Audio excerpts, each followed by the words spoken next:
Түсіңде быпшеңді немесе быпшаңды көру темасы бір бітпейтін тема болды да. Қапша қалай аударылады? Бұрынғы десе мағынасы ашпай қалатын шығар, иә. Қысқасы, бұрынғы күйеуіңді немесе әйеліңді түсіңде көру шошитын немесе соған қайтып тием, соны қайтып аламын деген түс емес. Бұны неге айтып отырмын? Осылай айтатындар бар. Мен қазіргі күйеуіммен бәрі жақсы, бірақ мен бұрынғы күйеуімді немесе жігітімді көре беремін дейді. Бұл сұрақтың астында алаңдаушылық немесе қалау бар. Демек, түсіңде быпшеңді көру өзіңе сенімсіздіктен немесе қазіргі жолдасыңа сезім жоқтықтан болады. Бұл жору тек неге көріп жатырмын деп алаңдап, сон неге ақтарып кететіндерге қатысты болады.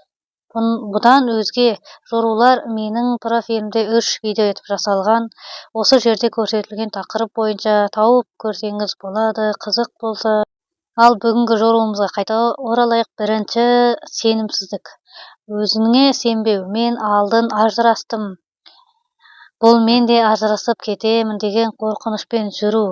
Қай күні ажырасып кетемін деген ойлардың түбі түсіңде быпшиді көруге әкеледі. Бұндай халде түс көргеннің бірінші істейтін амалы жоруту, екінші айтылған кеңесті орындау. Ал мен неге быпшиімді көрдім дегеннің екінші көру себебі қазіргі күйеуіңе махаббат жоқ дедік. Себебі сенің санаңда өткенің мен бүгініңді салыстыру жүреді. Анау алдым бүйтетін еді, мынау олай етпейді, осылай десем күлетін, мынау реакция жоқ деп салыстырулар жүреді. Содан қазіргі күйеуіңе махаббат өше бастайды. Немесе мүлде ол болмағанын түсінесіз, махаббат болмағанды. Дегенмен тағы айтамын, ажырасу мәселесі түс жоруда талқыланбайды. Бұл өзіңнің еркіңдегі мәселе болмақ. Қазіргісіне махаббат жоғын түсінген кейбір әйелдер бұл түстің сезіміне еріп, быпшиін іздеп кететіндер болады. Бұл қателік. Жалпы қай түстің сезіміне еріп кетуге болмайды. Бұл жоруға ғана керек нәрсе. Сондықтан быпшиімді көрдім екен деп, немесе жиі көремін деп, оның Instagram, WhatsApp'ын ақтарып кетудің қажеті жоқ.